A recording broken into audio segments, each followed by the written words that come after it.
किया Holkar cricket stadium जहां पे हम हैं, वहां आज ये दूसरा मुकाबला जो होगा वो बड़ौदा और तमिलनाडु के बीच होगा। Krunal, go for it. Tails. Tails is the call. Heads it is. Just needs the mic. Yeah, what are you going to do? We'll bowl first.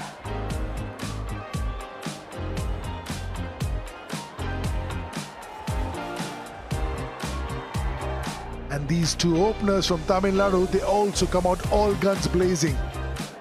Very strong unit. Ball one it is with a hint of turn with the new ball. Excellent running. That'll be four. This is a tough gig, but he's in for a little test over here. Using the pace of the ball, fine leg fielding inside the circle, easy pickings. How good is this shot? This is over wide-ish mid-on, length ball, sort of just giving it the full face of the bat. Beautiful shot, stand and deliver. Beautiful. Again, risk-free. No fielder over there. Yeah! धीमी गेंद हवा में पड़ने के बाद घूमती है और आपको विकेट मिलती है। बेहतरीन शॉट, कोई मौका नहीं, 4 run.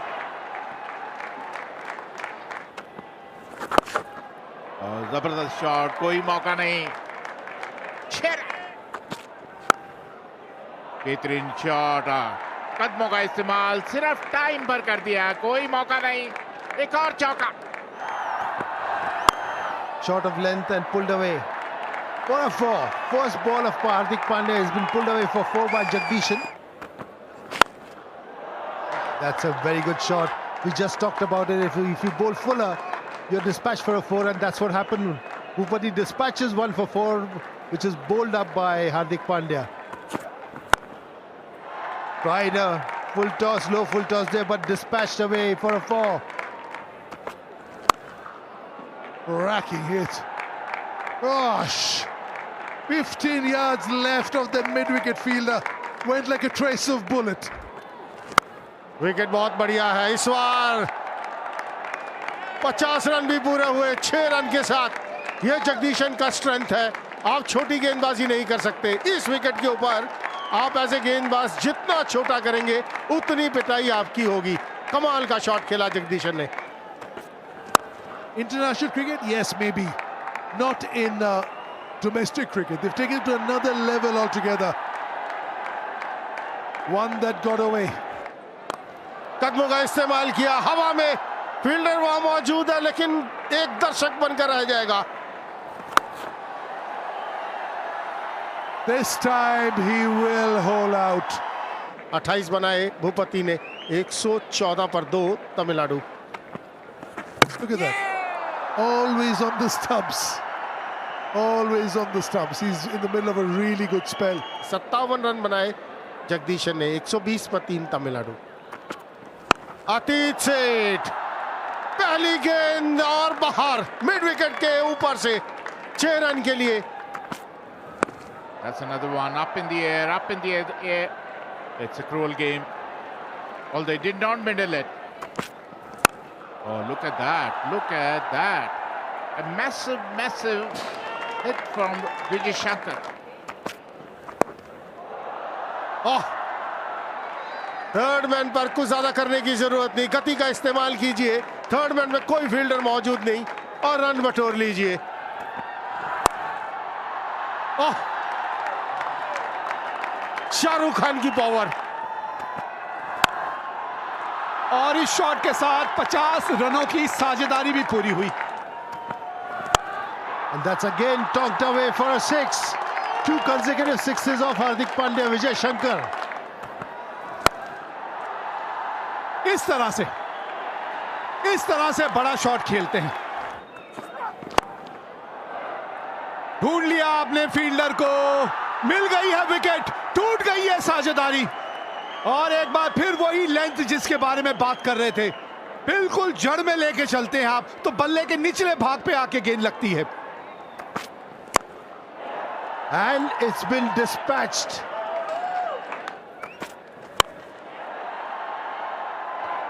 Fantastic stuff. And again a 6.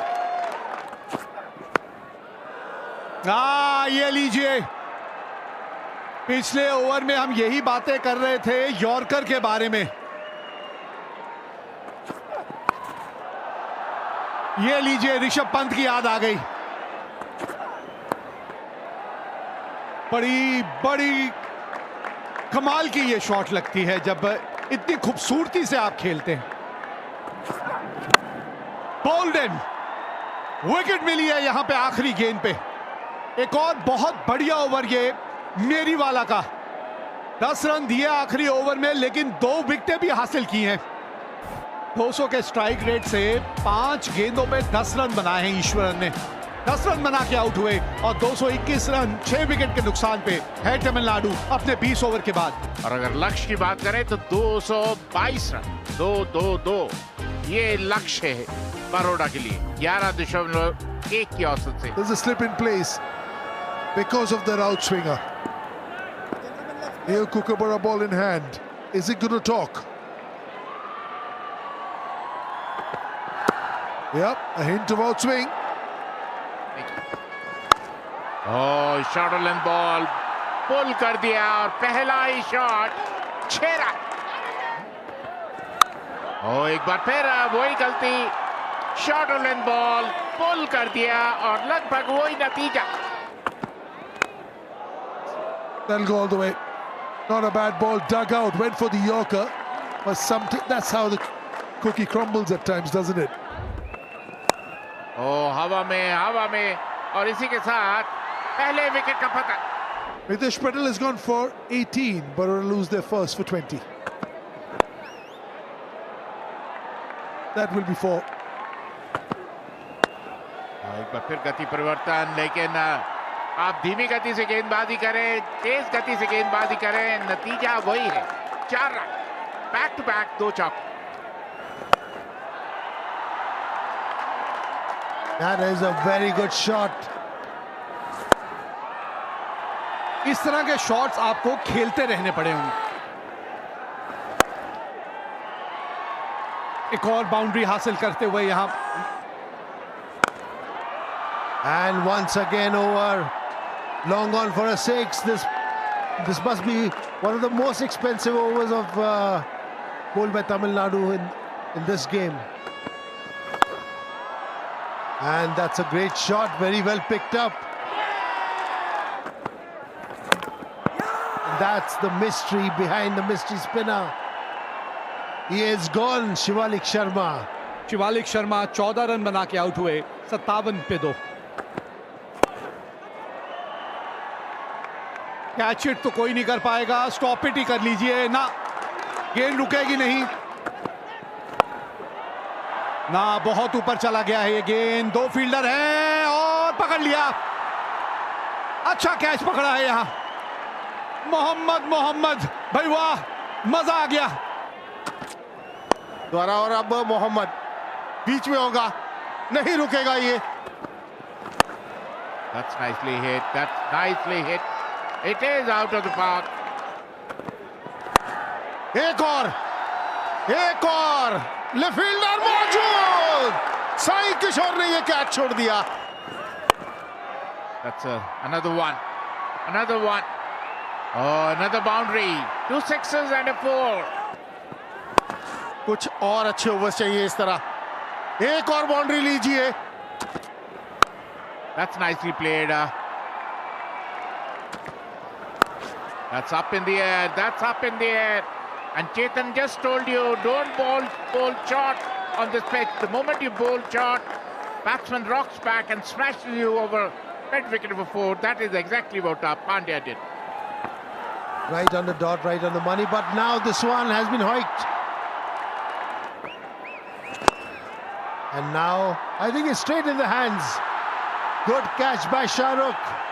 Good cricket by Sai Kishore. Good, very well bowled. But he does this in the second ball and gets treated for a long shot over bowler's back for a 6. ये देखिए जरा नजाकत.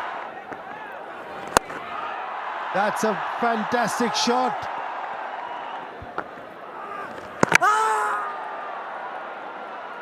ना पिछला पांव ऐसा लगा तो नहीं उठा था. चलिए एक बार चल के देखते हैं कि पश्चिम पाठक जो कि टीवी अंपायर हैं इस मैच के, उनको क्या नजर आता है. रन आउट कैमरा से एक अलग दृश्य नजर आते हैं. खतरे की घंटी, खतरे की घंटी. Pandya goes for 42 of 20 balls. जो बात कर रहे थे आपने, ओहो छूट गया. ओहो ये क्या कर दिया. And that's the wicket gone. Solanki tried to pull it and he was giving leg before. Vishnu Solanki goes for 3, leg before Chakravarti. Baroda 152 for 6. ये लीजिए आते संगी दादा, देखिए शॉट जो खेल दिया इन्होंने. एक और बिल्कुल सीधा बैक टू बैक 2-6 लगाते हुए Hardik Pandya. Oh, it's getting bigger and bigger and bigger. ये लीजिए स्टेडियम से बाहर. Well, before रन जाएंगे यहां पर, रोक नहीं पाएंगे. 50 रन पूरे होते हैं हार्दिक पांड्या के. 20 गेंदों का सामना किया, अपना शतक पूरा किया हार्दिक पांड्या ने इस बाउंड्री के साथ. 6 men on the offside, little edge. Had to get a little tickle onto that one. ऊपर मत डालिए, ऊपर डालेंगे तो इतना ही दूर जाएगा स्टैंड्स में. That's another flat 6. Long off is only. ये एक चांस है, यहां फील्डर्स को दूसरा रन नहीं देना. दूसरे के लिए भागे, बहुत नजदीकी मामला. भागते जाइए, हार्दिक अब आउट हो चुके हैं. अब भागते जाइए, इस मैच में अभी भी जान है. कमाल का थ्रो आया डीप मिड विकेट से, direct hit. Well played Hardik. 69 run बनाए 30 गेंदों पर, 213 पर 7. आखिरी delivery Mohammed. Is there a super over? Is there a super over? There is a super over. They've won. There's no super over. It's beyond the super over. What a game of cricket. A big dive. 3 runs might have got the super over. What a game of cricket. Second highest run chase ever in SMAT. Outstanding, absolute blockbuster. 2 teams undefeated. Now there's only one, and that is Baroda. In the last ball of the game, winning by 3 wickets, getting 12 points and going to the top of.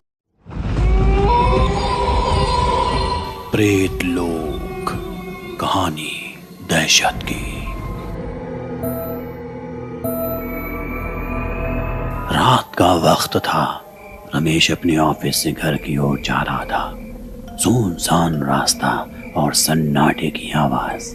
लेकिन रमेश बेखौफ था, क्योंकि वो रोज इसी रास्ते से अपने घर जाता था.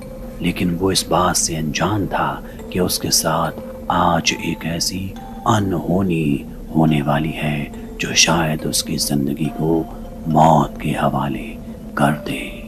रमेश उस सुनसान रास्ते पर गुनगुनाता अपनी बाइक से चला जा रहा था.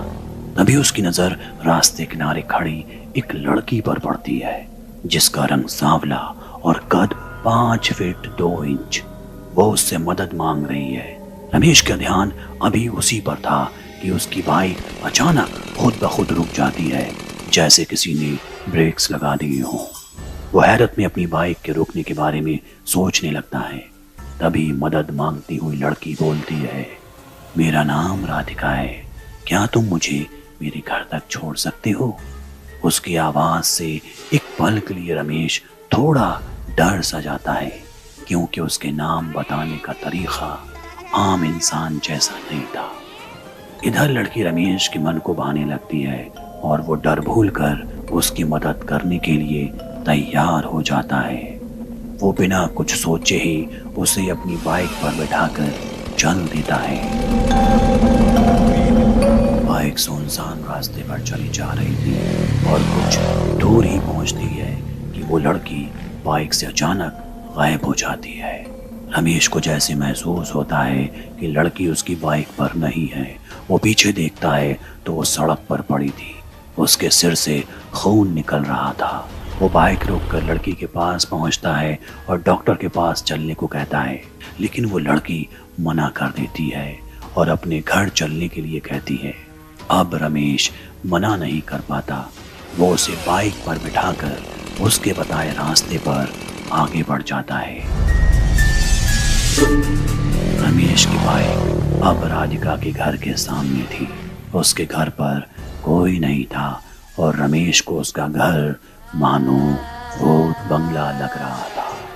रमेश डरता डरता उसके घर के दरवाजे पर पहुंचा और राधिका को छोड़कर चलने की बात कहता है, क्योंकि अब धीरे धीरे रात बढ़ रही थी। रात का अंधेरा और खंडहर जैसे घर की हालत अब रमेश के माथे पर डर को साफ जाहिर कर रही थी। तभी एक डरावनी सी आवाज आती है, आज रात तुम्हें मेरे साथ सोना होगा। ये सुनकर अचानक रमेश और ज्यादा डर जाता है और सोचने लगता है, यह आवाज तो राधिका की है, बिल्कुल उसी तरह जिस तरह उसने बाइक रोकने पर अपना नाम बताया था। रमेश उस घर से बाहर भागता है और अपनी बाइक स्टार्ट करने की कोशिश करता है, लेकिन घबराहट में उसके हाथ से चाबी गिर जाती है और जब वो चाबी उठाता है तब उसकी बाइक के पास पड़ी एक लाश की उंगली भी उसके हाथ में आ जाती है। वो नजर उठाता है तो उसके चारों तरफ मर्दों की लाशें ही लाशें दिखाई दे रही थी। ये खौफनाक मंजर देखकर वो घबरा जाता है। अब वो भागने की कोशिश कर ही रहा था कि उसके सामने राधिका खड़ी दिखाई देती है। वो अपनी डरावनी आवाज में पूछती है, तुम इतना क्यों घबरा रहे हो? ये सब भी तुम्हारी तरह डर कर भागना चाहते थे, लेकिन यहाँ से कोई नहीं भाग सकता। अब तुम्हें वही करना होगा जो मैं चाहती हूँ। अगर तुमने नहीं किया तो तुम भी बहुत जल्दी मारे जाओगे, और तुम जिंदा रहना चाहते हो तो तुम वही करो जो मैं चाहती हूँ। इस पर रमेश डरता हुआ अपनी गर्दन हिलाकर हाँ कहता है। ये सुनकर राधिका बहुत खुश हो जाती है। वो रमेश को अपने कमरे में ले जाती है।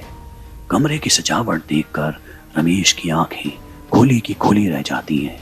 वो डरते डरते राधिका से पूछता है, तुम कौन हो? ये सब क्या है?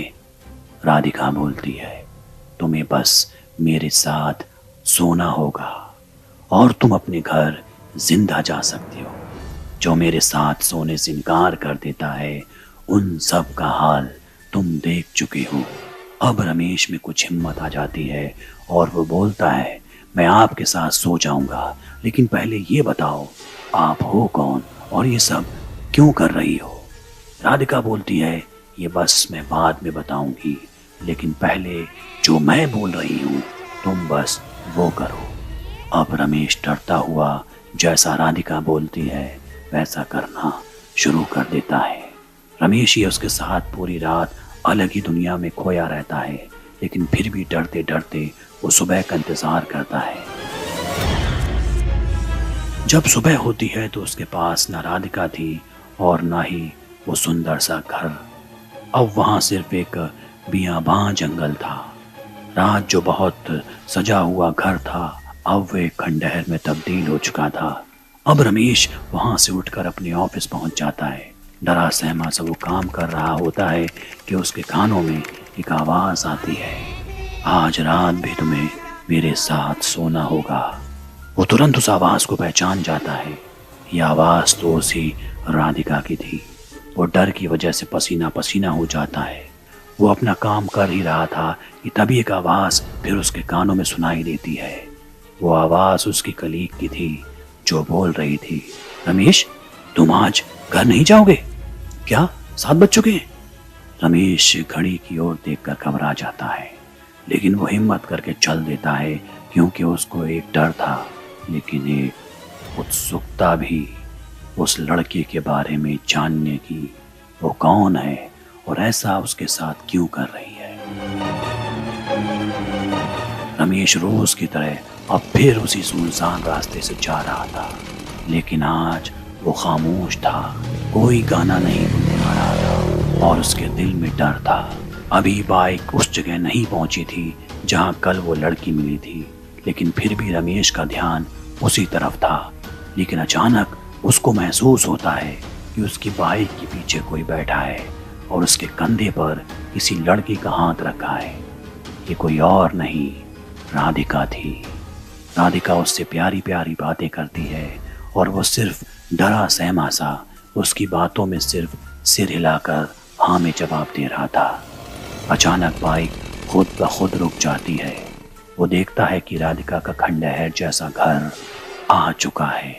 रमेश ये देखकर हैरान था कि घर फिर कल ही की तरह सजा हुआ है। वो कुछ पूछ पाता इतने में राधिका उसको उसी कमरे में लेकर चली जाती है जिस कमरे में वो पूरी रात उसके साथ एक अलग दुनिया में था। अब राधिका का बर्ताव बिल्कुल बदल जाता है। वो रमेश के सामने फूट फूट कर रोने लगती है। रमेश उसके रोने से हैरान था।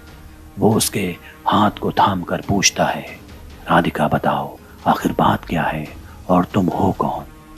फिर शुरू होती है राधिका की जिंदगी की वो दर्दनाक कहानी। राधिका बताती है कि मेरा असली नाम कविता है।